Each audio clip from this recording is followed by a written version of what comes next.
Hello friends! The 605th day of the war between Russia and Ukraine continues.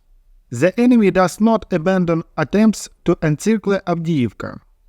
The General Staff reports unsuccessful attacks by Russians in the area of Novokalinovo, Stepove and Pervomaiske. Ukrainian military telegram channels also write about attacks on the village of Siverne, southwest of Avdiivka. At the same time, the Russians continue to attack from Krasnogorivka, having partial success. There are battles for the waste heap and landings near the railway. According to data from the Ukrainian side, the waste heap is not 100% controlled by either side. My friends, the robot will continue.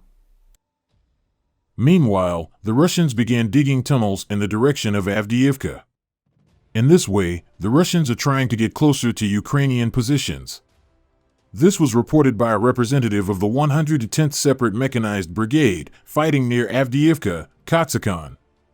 That is, they are digging tunnels closer to our positions, firstly, for the purpose of camouflage, and, secondly, to emerge somewhere closer to our positions unexpectedly, Kazakhstan said. Also, according to the military man, Ukrainian intelligence officers recorded the use of remote-controlled robotic transport vehicles by the Russians.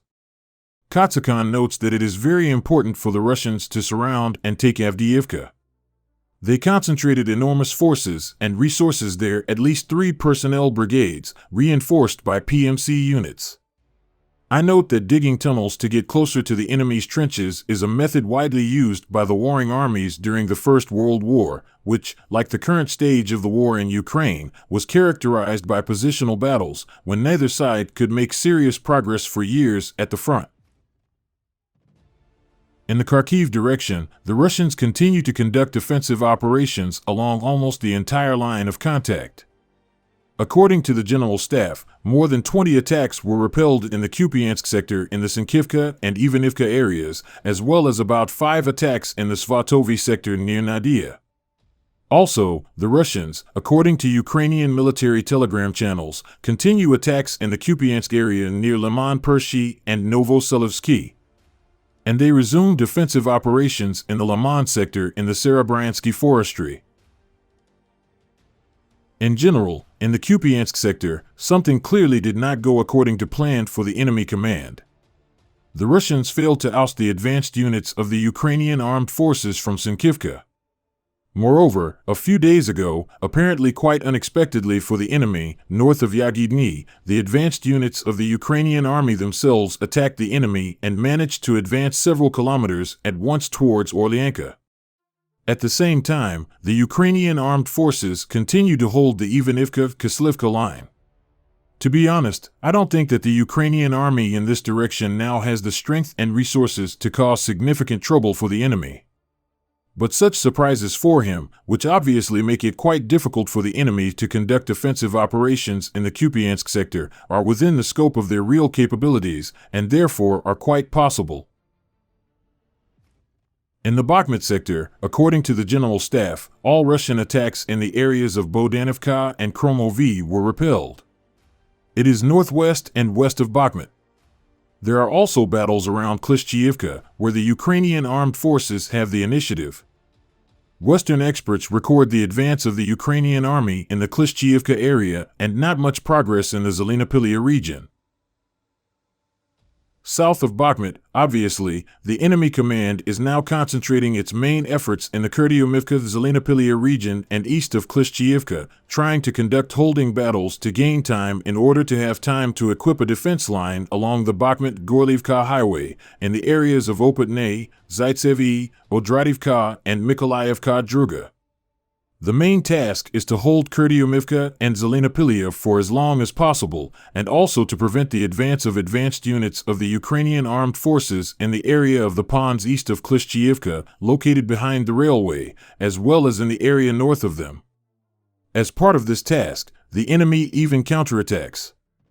For example, east of Klishchiivka, Russian units several days ago carried out a series of counterattacks north of the ponds in order to push the advanced units of the Ukrainian army away from the railway. However, to no avail. In the Berdyansk sector, according to the General Staff, the Russians unsuccessfully attacked in the areas of the villages of Poltavka, Zolota Niva, and Staromayorsky. Ukrainian telegram channels report that the Russians continue to attack the area north of Pryatny. In the Melitopol sector, the General Staff reports about Russian attempts to attack in the Robotyne area. The Russians also again counterattacked the forward positions of the Ukrainian armed forces between Novoprokopivka and Verbovy. They had partial success and advanced 200 meters to the north in one of the forest plantations. In turn, north of Verbovy, the enemy units were forced to retreat again towards Novofedorivka, also by several hundred meters.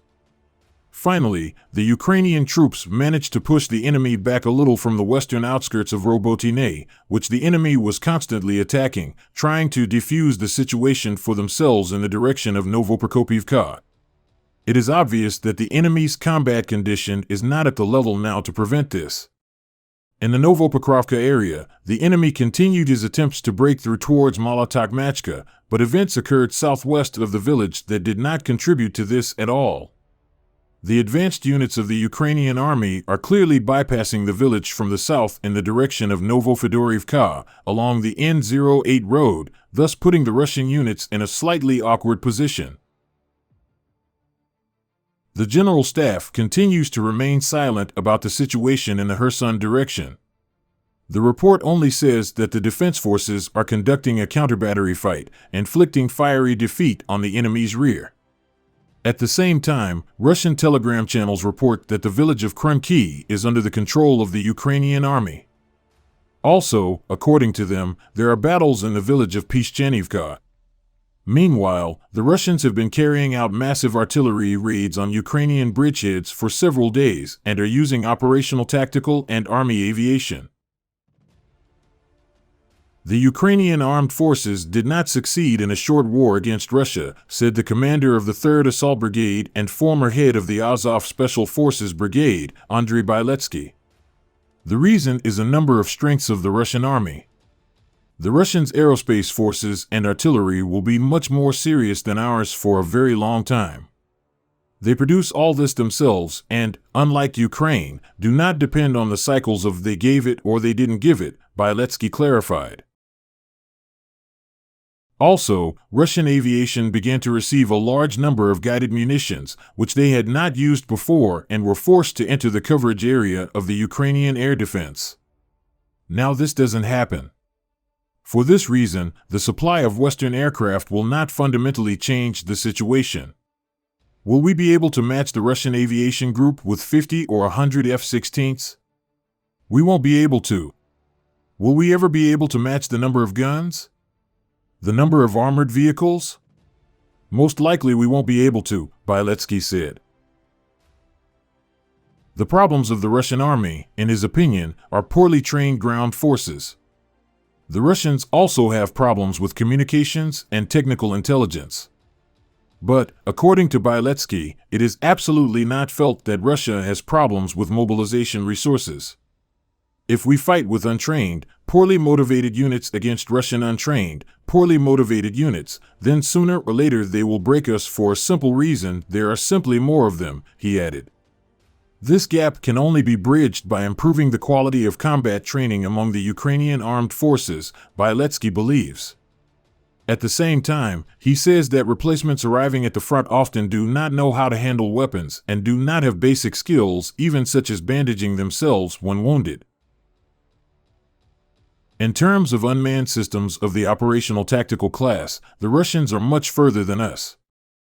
I'm talking firstly about the notorious Orlan.